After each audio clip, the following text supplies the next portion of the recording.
Republican सेना राष्ट्रीय अध्यक्ष आणि रिपब्लिकन कामगार सेना संस्थापक अध्यक्ष सरसेनानी माननीय आनंदराज आंबेडकर साहेब यांच्या खंबीर नेतृत्वाखाली कामगारांच्या हित संवर्धनासाठी लढा सुरू आहे। केंद्रापासून तर राज्य पातळीवरील शासनकर्ते कामगार विरोधी कायदे करण्यात मग्न आहेत। कामगारांच्या हित रक्षणाच्या आड येणारे शासनाचे निर्णय पलटवून लावण्यासाठी कामगार मेळाव्याचे आयोजन करण्यात आले होते। या मेळाव्यात लढाऊ कामगार नेते शंकर मामा खोपडे यांची नवी मुंबई ठाणे जिल्हा रिपब्लिकन कामगार सेनेच्या अध्यक्ष पदावर माननीय नारायण शिंदे, नवी मुंबई ठाणे जिल्हा उपाध्यक्ष पदावर माननीय भीमराव गवई यांची नवी मुंबई ठाणे जिल्हा सरचिटणीस पदावर माननीय अनंत पारदुले, एपीएमसी वाशी मार्केट युनिट अध्यक्ष पदावर माननीय आनंदराज आंबेडकर साहेब यांच्या हस्ते नियुक्ती करण्यात आली। तसेच यावेळी अनेक कामगारांनी यावेळी प्रवेश केला। यावेळी कार्यक्रमास प्रमुख पाहुणे म्हणून माननीय संजीव बावधनकर राष्ट्रीय सरचिटणीस, माननीय युवराज बनसोडे अध्यक्ष रिपब्लिकन कामगार सेना महाराष्ट्र प्रदेश, माननीय ऍडव्होकेट बबनराव बनसोडे कायदे तज्ञ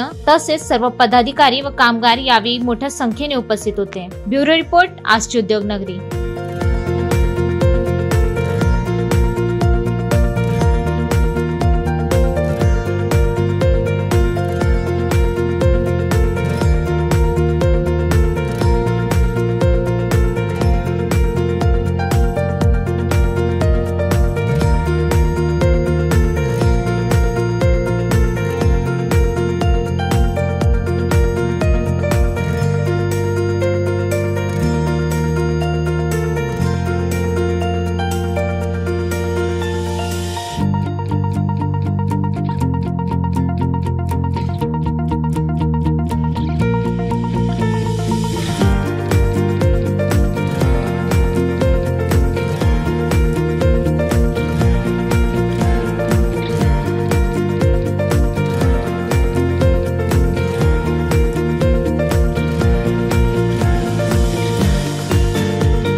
रिपब्लिकन कामगार सेना ही पूर्वीपासून इथे एपीएमसी मध्ये होती।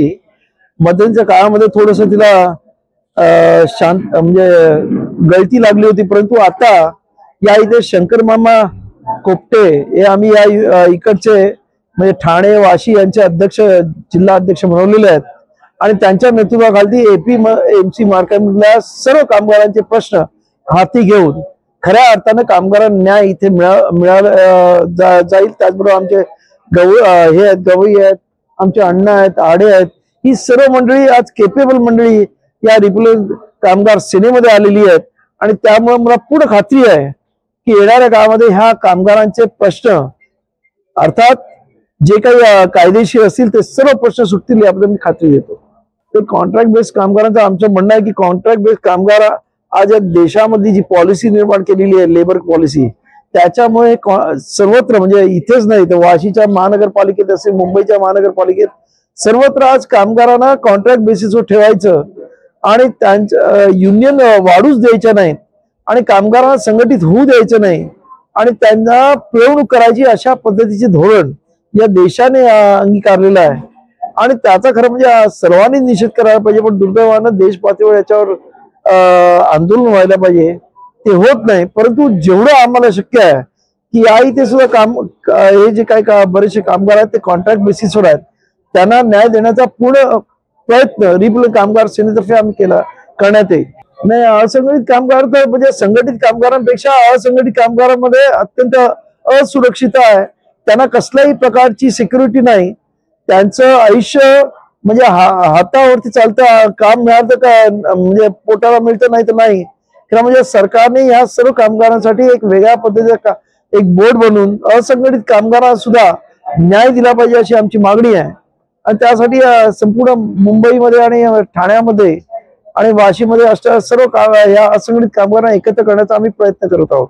आमचं म्हणणं आहे या सर्व कामगारांसाठी मेडिकल फॅसिलिटी, त्याचबरोबर प्रॉव्हिडंट फंड फॅसिलिटी अशा सर्व असायला पाहिजे. कारण उद्या काही कामगार झालं किंवा त्यांचं ग्रुप इन्शुरन्स की उद्या काही कामावर असताना त्यांना काही झालं तर त्यांच्या कुटुंबावरती आणि जे काही प्रसंग ओढवतात, खरं म्हणजे त्यांचं आयुष्य अत्यंत म्हणजे त्यांच्या कुटुंबाचं आयुष्य अत्यंत वाईट परिस्थितीमध्ये निर्माण होते. ते कुठेतरी थांबण्यासाठी सरकारने ह्या जे काही कॉन्ट्रॅक्ट बेसिस कामगार आहेत त्यांचे जे कॉन्ट्रॅक्ट आहेत त्यांना PF असेल, ESIC असेल, इतर अनेक फॅसिलिटी, इव्हन हाऊसिंगच्या पण तात्पुरत्या फॅसिलिटी या कामगार दिल्या पाहिजेत.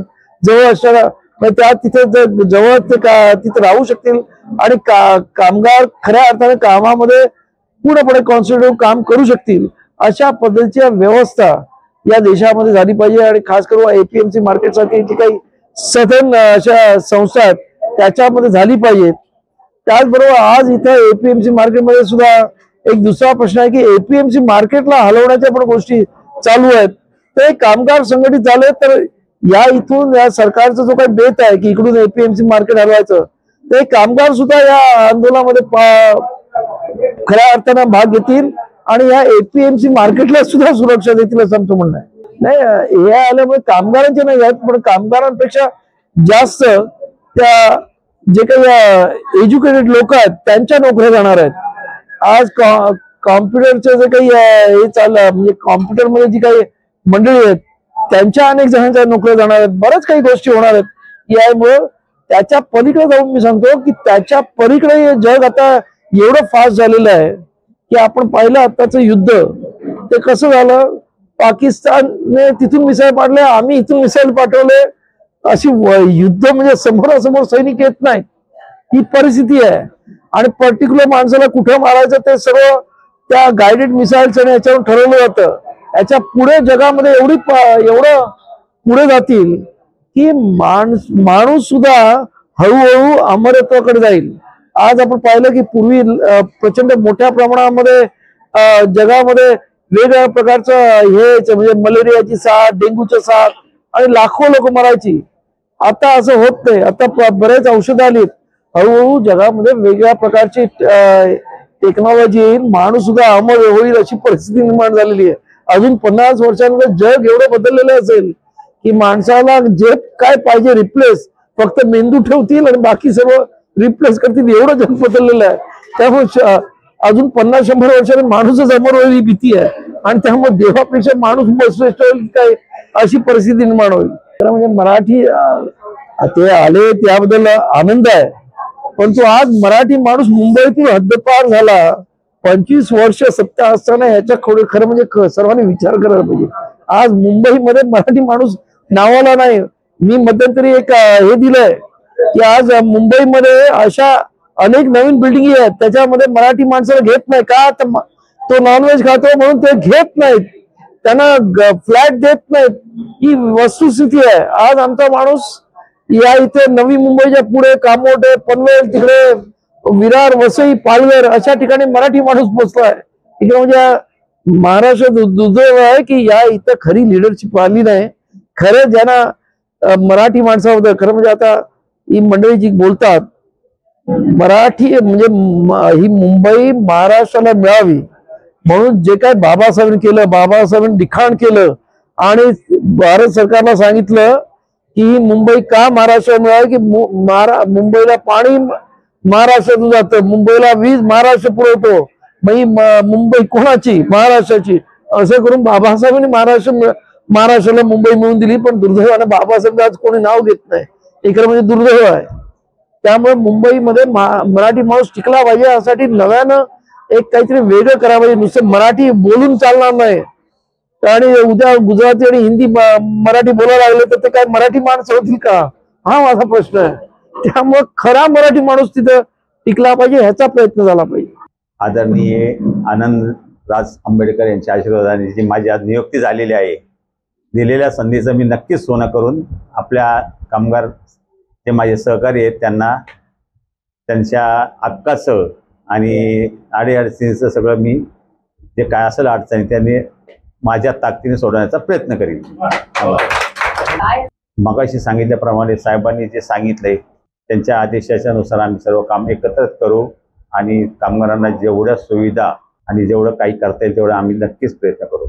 आपल्या इथे बाजार समितीमध्ये गेल्या 8 ते 9 वर्षापासून रिपब्लिकन कामगार सेनेची एक युनिट कार्यरत आहे आणि साहेबांच्याच आशीर्वादाने आणि त्यांच्या मार्गदर्शनाखाली या ठिकाणी आम्ही इथल्या कामगारांचे प्रश्न त्यांच्या अडीअडचणी या सोडवत असतो.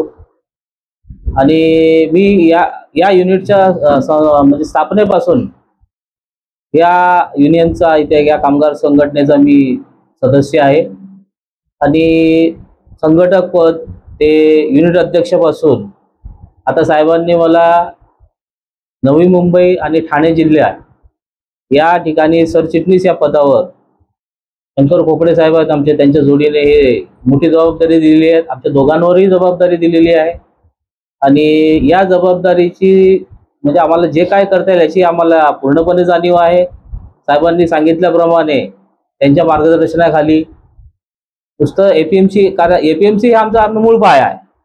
त्यामुळे आधी आम्ही एपीएमसीचं हे युनिट आहे ते अधिक बळकट कसं करता येईल आणि येथील कामगारांना, इथं सर्व घटक आहेत, त्या सर्व घटकांना जे आमच्याकडे येतील त्यांच्या समस्या घेऊन आम्ही सगळ्यांच्या आमच्या इथल्या युनिटच्या सहकार्यांच्या, आमचे अधिकारी, आमचे कर्मचारी या सगळ्यांच्या सहकार्याने आम्ही त्यांना जास्तीत जास्त पद्धतीने योग्य तो न्याय देण्याचा आम्ही नक्कीच प्रयत्न करू.